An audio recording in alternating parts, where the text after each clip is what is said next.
Good morning guys. मित्रांनो, आज आपण आज आपण आणखी एक मोर स्पेशल रूल शिकणार आहोत. आपल्याकडे पुष्कळ सारे स्पेशल रूल आहेत. फक्त तुम्ही लोक सांगा, सपोर्ट करा. तुम्हाला कोणत्या कोणत्या स्पेशल रूलची गरज आहे ते सांगत चला.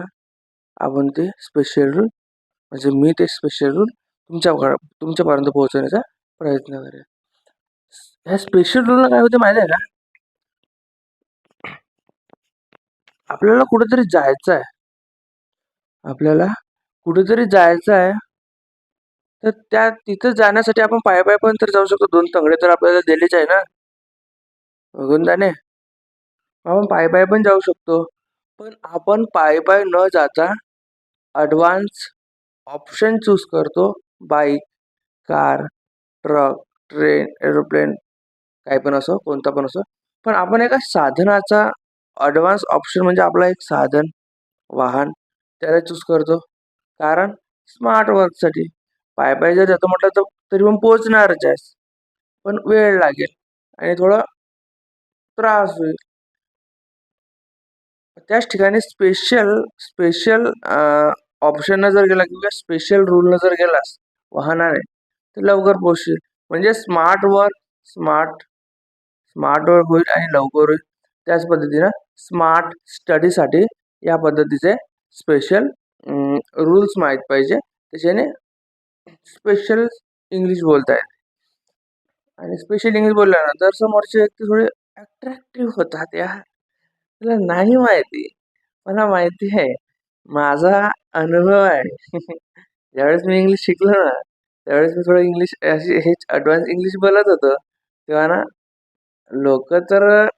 लोकांची तर नाही माहिती, पण एक मुलगी अट्रॅक्ट झाली होती. कशामुळे? खास माझ्या इंग्लिशवर फिदा होती. आता ती व्हिडिओ बघत असेल आणि तिला जर राग आला असेल तर सॉरी. अदरवाईज ठीक आहे. तर या पद्धतीचे हे स्पेशल रूल माहीत असणं गरजेचं आहे. स्पेशल रूल काय असतं आपला? सब्जेक्ट प्लस बेगिन किंवा स्टार्ट प्लस वर्ब 6 किंवा वर्ब 4चा वापर केला जाते. वर्ब 6 आणि वर्ब 4 या दोघांचे अर्थ सेमच आहे. फक्त थोडा त्या ॲक्शनमध्ये थोडासा फरक पडला जाते. ते मी नंतर सांगणारच आहे. बेगिन म्हणजे पण सुरुवातच होते आणि स्टार्ट म्हणजे पण सुरुवातच होते. काही नवीन नाही आणि हे तुम्हा लोकांना माहीतच असेल. पण फक्त त्या बेगिनचा आणि स्टार्टचा वापर कसा करायचा? या स्ट्रक्चरनुसार, या फॉर्म्युलानुसार करायचा. इंग्लिशला हलक्यात घ्या नको. Because of English is a international language. If you stay in this world, you know English language. Otherwise people लोक तुम्हाला मारून टाकतील ना. जर तुम्हाला इंग्लिश माहित नाही राहिलं तर उल्लू बनव लोक तुम्हाला मारतील नाही का? या पद्धतीचा स्पेशल रूल आहे. तर आपण एक्झाम्पल बघूया. ही स्टार्ट्स लाफिंग वर्ब 6 किंवा वर्ब 4चा वापर केला जाते. वर्ब 6 आणि वर्ब 4 हे काय आहे हे आपल्या टेन्समध्ये झालेले आहे. टेन्सचे व्हिडिओ तुम्ही पाहू शकता आहेत प्लेलिस्टमध्ये, जा बघून घ्या. He starts laughing. आता इथे स्टार्ट दिला आणि स्टार्स केलं. कारण काय? ही खूप मोठी गोष्ट नाही ना यार. ही हा थर्ड पर्सन सोबत वर 5 यूज होतो आणि स्टार्स वर 5 आहे. म्हणजेच वर 1 ला यस किंवा यस जोडणे म्हणजे वर 5 तयार होते. त्याच पद्धतीने वर्ब 6 म्हणजे काय? वर्ब 1 च्या आधी 2 चा वापर करे म्हणजे वर्ब 6 खतम. लाफ आहे, टू लाफ हा वर्ब 6 झाला. लाफिंग वर्ब 4 झाला. लाफ वर्ब 1 झाला. ही स्टार्ट्स लाफिंग, तो हसायला लागतो. आणि या स्ट्रक्चरचा वापर कशासाठी केला जाते? एखाद्याची सवय सांगण्यासाठी, एखाद्याची आदत सांगण्यासाठी, एखाद्याचा बिहेवियर सांगण्यासाठी,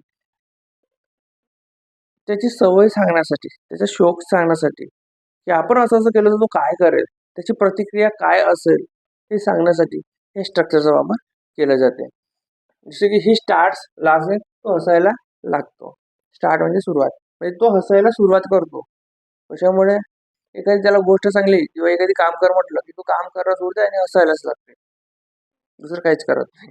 जसं फॉर एक्झाम्पल मी कुस्ती खेळली होती. मी कुस्ती कमी खेळायचं आणि हसायचे जास्त. त्यावेळेस पूर्ण आखाडा हसत होता. मजा आली होती. म्हणजे गावातच खेळलो होतो. की स्टार्स लागून तो हसायला लागतो किंवा तो हसायला सुरुवात करतो. स्टार्ट म्हणजे सुरुवात. तो हसायला सुरुवात करतो. की बिगिनचा पण वापर करू शकतो, तो स्टार्टचा पण वापर केला. पण मोस्ट ऑफ द बिगिनचा वापर तुम्ही लोक पण बिगिनचा वापरच करा. Because of start start start हा सर्वांनाच माहिती आहे. आपण थोडं ऍडव्हान्स लेवलची इंग्लिश बोलण्याचा प्रयत्न करायचा ना. थोडं जगा वेगळं काहीतरी करण्याचा प्रयत्न करायचा. तर बिगिनचा वापर जास्त करायचा. स्टार्ट म्हणलं म्हणजे हा नॉर्मल झाला किंवा तो ओल्ड फॅशन झाली. थोडं न्यू फॅशन मध्ये चाला, थोडं स्टँडर्ड चाला. तर त्यामुळे हसायला लागतो किंवा हसायला सुरुवात करतो एक्सेट्रा काय पण होतो. आणि इथं कसं हा प्रेझेंट टेन्सचा सॉरी प्रेझेंट टेन्सचा सेंटेन्स आहे, त्यामुळे हा प्रेझेंट टेन्स मध्येच लिहिण्यात आला, ट्रान्सलेट करण्यात आला. ही स्टार्स लागून तो हसायला लागतो. Next example, he began to say. He began to say. Begin म्हणजे बेगिन हा वर्ब फर्स्ट म्हणजे वर्ब वन आहे. फर्स्ट क्रियापदाचे पहिले रूप आहे. बिगॅन हा क्रियापदाचे दुसरे रूप आहे. बिगिन हा बिगॅन आणि याचा फरक आहे. ठीक आहे. त्याच्यात काय झालं, ही बिगॅन टू क्राय नाही, ही बिगॅन टू से. तो सांगू लागला किंवा तो सांगायला सुरुवात करू लागला किंवा तो सांगू लागला. ही बिगॅन टू से. तो सांगू लागला. काय एखादी मी त्याला विचारलं की हे इंग्लिश कशी किंवा हा गणित कसं किंवा ते कसं काहीतरी त्यानं विचारलं असेल, त्याच्यानंतर काय केलं, बस झाला, तो सांगू लागला. त्याची सुरुवातच झाली सांगायची. आणि हा पास्ट टेन्सचा सेंटेन्स आहे. हे पास्ट टेन्सची गोष्ट करत आहे तो. ही बिगॅन टू से म्हणजे तो सांगू लागला. होऊ शकते एखादी एक्झाम्पल विचारलं असेल किंवा एखाद्या विषयाबद्दल विचारलं असेल, तर त्याचं पोतीपुराण चालू झालं असेल. बरोबर ना. तेच सांगते की ही बिगॅन टू से, तो सांगू लागला. आणि शी बिगॅन टू करायला ती रडू लागली. शी बिगॅन म्हणजे ती रडू लागली, म्हणजे हा पण पास्ट टेन्सचा सेंटेन्स आहे. ती रडू लागली. कशामुळे झापडच मारलं तिच्या कानपडात, ती रडू लागली. किंवा मी तिला असं म्हटलं तर ती रडू लागली. काहीतरी क्रिया झाली असेल, त्या क्रियेवर तिची प्रतिक्रिया काय होती, रडण्याची होती. शी बिगॅन टू क्राय, ती रडू लागली. ठीक आहे. Next, they began to walk. ते जाऊ लागले. They began to walk. त्यांचं काम झालं असेल तर ते जाऊ लागले. त्यांचं काम झालं तर ते जाऊ लागले. They began to walk. They began to walk. त्याच्यानंतर लास्ट एक्झाम्पल आहे, Rupali begin to work. Rupali begin to work. इथं बघा, इथं म्हणजे बिगॅनचा यूज केला, पण इथं मी बिगिनचा यूज केला, कारण की हे सर्व पास्ट टेन्स होते. पण गोष्ट अशी नाही की पास्ट टेन्स मध्ये या बिगॅनचा यूज केला जाते असला काही भाग नाही. ज्या टेन्स मधली गोष्ट असेल त्या टेन्स मध्ये आपण ह्या स्ट्रक्चरचा वापर करू शकतो. म्हणून मी ते जाणूनच घेतलं, तुमचे एक्झाम्पल तुमचे कन्फ्युजन होऊ नये म्हणून. हा सिम्पल म्हणजे हा प्रेझेंट टेन्सचा फॉर्म्युला आहे, सॉरी सेंटेन्स आहे. प्रेझेंट टेन्सचा सेंटेन्स आहे. 1 2 3 हे पास्ट टेन्सचे फॉर्म्युले होते. आपण प्रेझेंटचा आहे आणि सर्वात शेवटचा पण प्रेझेंटचाच घेतला मी, कशासाठी, कन्फ्युजन होऊ नये. ठीक आहे. Rupali begin to work. Rupali कामाला लागली. Rupali begin to work. Rupali कामाला लागली. केव्हा? रुपाली कामावर गेल्यानंतर नुसतं झोपते, काहीच करत नाही. But when Rupali's boss come to her, she being to work.